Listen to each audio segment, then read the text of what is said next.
ماوەی 4 ساڵە کۆمەڵگای پزیشکی بەخشین لە شاری سلێمانی کراوەتەوە بەهۆی ئەو خزمەتە گەورەی بە هاوڵاتیانی کردووە و بەتایبەت هاوڵاتیانی کەم دەرامەت.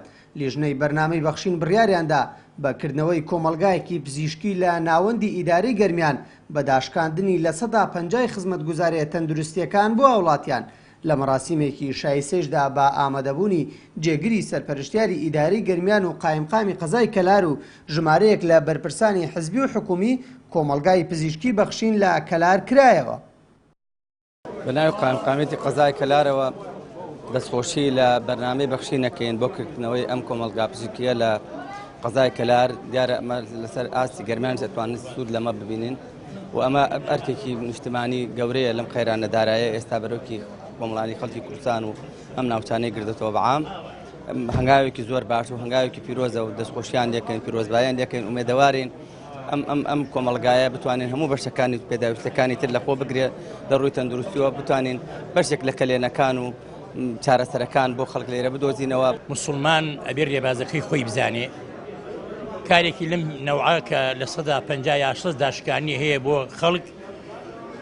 پێغەمبەری خوا صلی الله علیه و سلم فەرمی نەیفەرمووە چاکترینی خەڵک ئەوەیە نوێژ زۆرەکە، خەیر الناس ئەنفەهم للناس.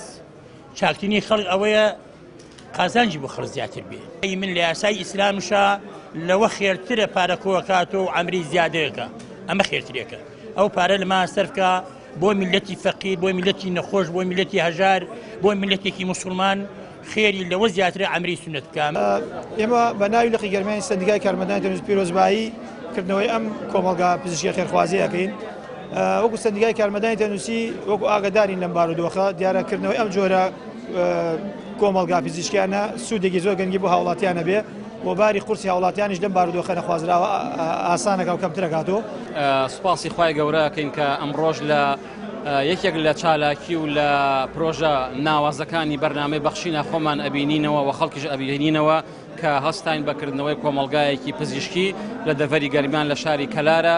دیارە ئێمە ئەمە دووهەم ئەزمون و دووهەم تەجربەمانەکە ئەیکەین کۆمەڵگایەکی بە هەمان شێوە پێشتر لە شاری سلێمانی کردومانەتەوە کە سوپاس بۆ خوای گەورە ئەوەندە سەرکەوتوو بۆ ئێستا ناچار بووین کۆمەڵگاکە بکەین بە نەخۆشخانەیەکی گەورەتر بۆ ئەوەی هەموو بەشەکانی تیادا جێ بێتەوە و خزمەتگوزاریەکانی هەمووی تێدا جێ بێتەوە. بۆیە ئێمە بیرمان کردەوە لەوەی کەوا ئەم شارە خۆشەویستەوە ئەم دەڤەرەکە بە منتیقەیەکی مەحرومیشی تێئەگەین، خەڵکێکی فەقیر و هەژار و نەدار و بێدەرەتانی تایە کە حەزمان کرد ئەم پرۆژەی سلێمانیش لێرە دووبارە بکەینەوە. جێگای ئاماژەبۆکردنە کۆمەلگای پزیشکی بەخشین لە 7 بەش و 11 پسپۆڕی پێکاتوە.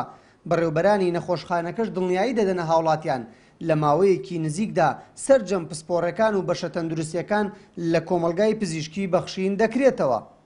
محەممەد تالب، کەناڵی ئاسمانی پەیام، کەلار.